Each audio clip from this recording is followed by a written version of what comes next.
10/5/2026 சித்திரை மாதத்தின் 22ஆம் நாள் செவ்வாய்க்கிழமையில சங்கடகர சதுர்த்தி விநாயக பெருமான் வழிபாட்டிற்கு உரிய ஒரு மிக மிக முக்கியமான நாள்.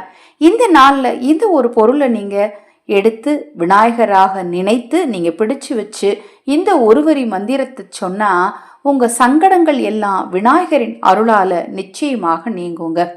முதல்ல ஒரு விஷயத்தை நான் எப்பவும் போல பதிய வச்சிடுறேன். எதை செய்தாலும் நம்பிக்கை ரொம்ப அவசியம்.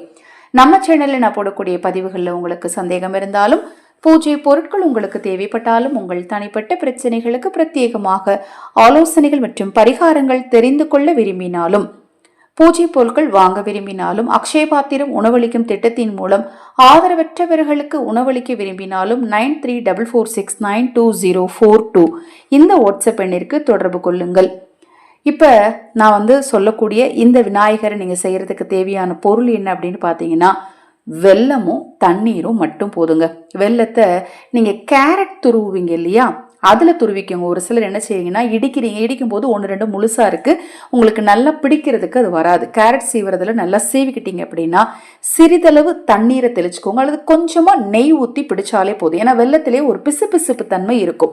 ரொம்ப தண்ணி ஊத்திட்டீங்கன்னா உடனடியா உருகிரும். அதனால சிறிதளவு அதாவது சொட்டு சொட்டா நீங்க ஊத்திக்கிட்டாலே போதும். விநாயகர் மாதிரி நம்ம மஞ்சள்ல எப்படி விநாயகர் பிடிச்சு வைப்போம், அது மாதிரி வெள்ளத்துல விநாயகர் பிடிச்சு வச்சுட்டு ஓம் ஐம் க்ளீம் சக்தி தராய நமக, ஓம் ஐம் க்ளீம் சக்தி தராய நமக எனும் மந்திரத்தை 27 முறை சொல்லி நீங்க வெள்ளத்தால பிடிச்சு வச்ச விநாயகருக்கு அருகம்புல் 2 மேல போட்டு அதை வெறும் தட்டில் வைக்கக்கூடாது. ஒரு தட்டை எடுத்துக்கோங்க, தட்டுல அட்சதை அரிசி பரப்பிக்கோங்க, அதுக்கு மேல ஒரு வெத்தலை வைங்க, வெத்தலை மேல வெள்ளப்பிள்ளையார வைங்க, அதுக்கு மேல 2 அருகம்புல்ல போடுங்க. நான் சொன்ன இந்த ஒருவரி மந்திரத்தை 27 முறை சொல்லுங்க.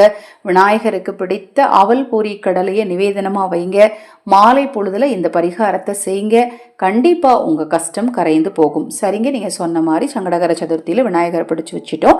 இந்த விநாயகரை என்ன செய்யணும் அப்படின்னு பாத்தீங்கன்னா, மறுநாள் காலை அதை ஏதாவது ஒரு விருட்சத்துக்கு அடியில், ஏதாவது மரம் இருக்கும்ல, பெரிய மரங்கள், ஏதாவது கால்படாத இடத்துல கொண்டுட்டு போய், அதாவது மரங்கள் இருக்கக்கூடிய இடத்துல கால்படாத அந்த வேறு பகுதிக்கிட்ட நீங்க வச்சுட்டு வந்துடணும். அந்த வெள்ளத்தை எறும்புகள் உணவா எடுக்கும் போது அந்த வெள்ளம் கரைய கரைய உங்கள் கஷ்டங்கள் எல்லாம் இருந்த இடம் தெரியாமல் கரைந்து போகும். ரொம்ப ரொம்ப எளிமையான இந்த பரிகாரத்தை நீங்களும் செய்யுங்க, மற்றவர்களுக்கும் சொல்லுங்க. தொடர்ந்து நம்ம சேனலை பாருங்க. ஹரஹர சங்கர ஜெய ஜெய சங்கர. மகா பெரியவா திருவடி பாதம் சரணம் சரணம். நல்லதே நடக்கட்டும்.